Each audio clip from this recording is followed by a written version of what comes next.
CWC and the news about yuan devaluation. The short answer is no. I don't think the round 2 stimulus from the Central Economic Work Conference will be enough to reflate Chinese. 大家好啊，今天是2024年的12月13号。今天给大家分享大摩邢自强的英文采访啊，就是那个形势比人强，我叫邢自强的那个邢自强。在英文采访中呢，相比之前的这些中文的表述啊，有些内容他讲得更加的直白了。好，我们废话也不多说啊，一起来看一下他的分享。He's chief China economist at Morgan Stanley. And Robin, maybe we can just start with Dave's question there. Okay, yes, it's coming from your peer, Goldman Sachs, but will China's stimulus be enough? And what are you hearing about that question, given you're in Beijing right now and meeting people? Yes, this is the week you have to be in Beijing with the Politburo meeting, CWC, and the news about yuan devaluation. The short answer is no. I don't think the round 2 stimulus from the Central Economic Work Conference will be enough to reflate Chinese economy. No. We think 2024 was the year of understanding, the beginning of reflation in China, but it's going to be a long, long battle. It's going to take several years because 2024 is just understanding deflation is a bad thing. They made the pivot since September. However, if you are in Beijing talking with people, there are so many views still in this old school supply-centric mentality. That is, China need to spend money or government deficit on investment rather than consumption or social safety net. That means 2025, the year of trying. They will try a lot of things. It's not enough and keep trying. Maybe by the year of 2026, finally, they will find the right dose of policy, a combination of consumption-centric stimulus plus social safety reform. But it's going to take several years for them to reflate. What's the best case this time next year, Robin? Well, I would say with the feedback from social dynamics, jobs, labor market, people's expectation on income, it deepened policymakers' understanding of the reflation problem. And finally, they are saying goodbye to this old school supply-centric understanding and try to introduce a big consumption-centric stimulus package, social safety net reform for migrant workers. It's going to cost them about 10 trillion RMB over 2 years horizon. But it was it because it's no longer creating excess capacity. It's going to boost the demand and it's in line with the long-term rebalancing towards consumption, that kind of journey. So that's the best case. By this time next year, with the feedback from social dynamics, they find the right dose of policy. But the base case is they will keep trying with supply-centric policy, including today's CWC. That's probably not enough to reflate in 6 to 12 months. Well, speaking of supply side, and I want to ask you what this means for the deleveraging campaign, Robin. Your latest note here talks about how the CEWC will send the strongest stimulus tone yet. There was a change in policy in late September, as you point out. There's a change in the monetary policy stance that we noted this week. Does this effectively mean the deleveraging campaign is effectively over, Robin? Yes, I do agree this tone in Politburo meeting, in today's CWC, which you will see a government statement this afternoon. The tone, the language will be quite positive. However, there is no details about the size of the package, about the mix of the stimulus. Usually they will only release these details by March next year. Frankly speaking, I think the package will still be modest. Augmented fiscal deficit will likely rise by 2 trillion RMB. That's only less than 1.5% of GDP. And the mix of it will be still largely supply-centric on infrastructure, on industrial capacity, maybe with a little bit more consumer goods trade-in program covering things like phones, but it's not enough. And back to what you asked, I do believe the deficit expansion and the slightly bigger cash for clunkers for consumers, that's the positive part. But overall, the size and the mix is still not enough to decisively reflate the economy.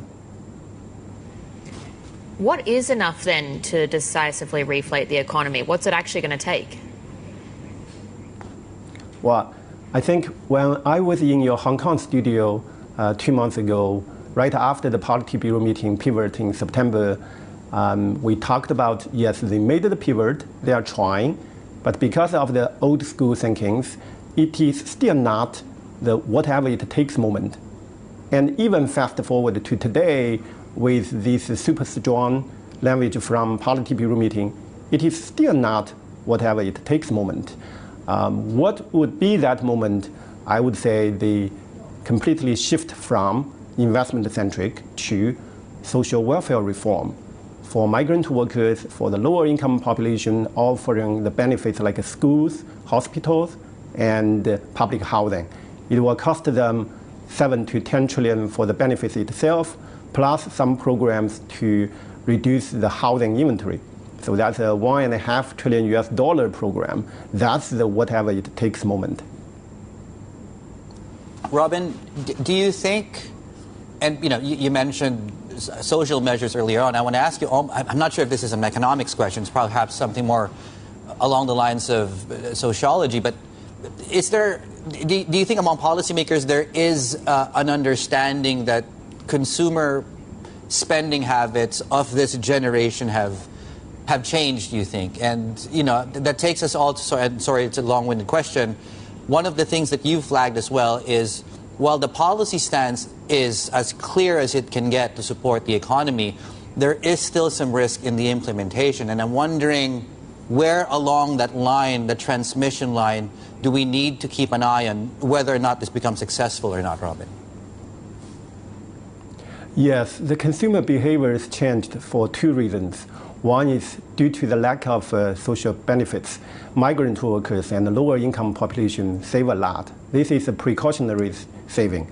Migrant workers on average save 45% of their income. This is a part they can address it with reforms by providing social benefits to migrant workers to unleash this huge consumption potential. The other problem is the housing downfall. With the negative wealth effect from the declining housing price, people don't want to spend as much as before. That's why the central government also needs to step in, using its own balance sheet to help to reduce this very painful adjustment of the housing market by, say, purchasing these unsold units from developers, reducing the inventory overhang. So for both the social welfare reform and helping developers to reduce the housing inventory, central government can play a role. And if they made that step sometime next year, I would be much more positive on the path of reflation.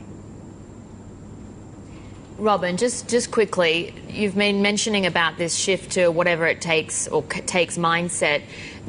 What would actually cause that shift, and could it be something that happens under President Trump next year? Well, I think that's a good question. Some of your competitors ran the story of the yuan devaluation. I don't believe it. I think China will focus on domestic demand rather than use decisive, sizable devaluation, because it's not worth it. Maybe it could help the exporters a little bit, but it may trigger self-fulfilling capital outflow. That pressure, PBOC knew it.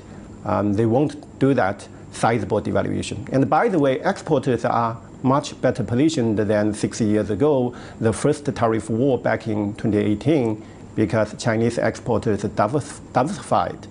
Now, U.S. is a smaller market for exporters in China. They are more in emerging markets, and they upgraded from just assembling phones to export robotics and cars. So I don't think they need that sizable devaluation to compensate for tariff. Instead, they need to focus on domestic reflation, how to get consumers to spend again with job creation, with better social safety net, and with the government help to stabilize the housing market. So yes, potentially with the tariff from US with the job pressure, with the feedback from our social dynamic tracker, maybe policymakers' understanding on deflation will deepen again next year. And that could trigger this right dose of policy, the combination of reform and the consumption-centric stimulus. Robin, I'll try to get some numbers out of you. I need to focus on the change in policy stance, moderately loosen monetary policy. Markets trying to figure out how low can government bond yields get, number one. And number two, China's traditionally aligned money supply growth with GDP growth. Do you think that changes as well? Well, I do think the monetary policy tone change is more for forward guidance rather than a complete change of policy trajectory, because China has been cutting rates, injecting liquidity, so it has been doing the monetary easing anyway. However, the key here is fiscal policy. Can they widen government deficit? I would say a 4% official budget deficit will be a positive surprise. And with the tone from Politburo meeting 3 days ago, it's very likely they can widen the budget deficit to 4%, the first time ever. Even in the first year of COVID, China only set 3.7% official budget deficit. So 4% is definitely a step forward to try to say goodbye to these old school thinkings. And of course, that's just a small portion of augmented deficit. They have items below the lines, local construction bond, special central treasury. Put them together, I'm talking about 2 trillion RMB expansion of augmented deficit. And I think that part will be more useful than just monetary policy. Robin, thank you so much. It's a great day to be in Beijing, as you point out. Chief China economist at Morgan Stanley. 那看完视频呢，邢志祥呢，相比于之前的中文采访呢，他在英文中的表述确实更加的直白了，很多时候直接说的就是 no 啊。总结下来可能有几点吧。第一呢，就是24年是调整认知的一年，解决通缩的道路还很漫长。第二点呢，就是25年可能就是尝试的一年，可能发现政策力度不够，再加一点啊，继续调整一下。3，现在还没有到不惜一切代价的时候，明年大摩的宏观指数恶化，最终形势比人强呢，可能会彻底的转向啊。4，不惜一切代价，指总额差不多10万亿人民币的这种新增刺激啊，这次预计2万亿呢不太够。5，他们不认为我们会允许让人民币过度的贬值啊，这会让资本外流得不偿失啊，还会更加的是注重内需啊来去对冲。第6点呢，就是懂王加关税啊，可能会加速不惜一切代价这个时刻的到来啊。这就是他分享内容表达的一些观点吧。好，这次的分享呢就到这里，谢谢大家。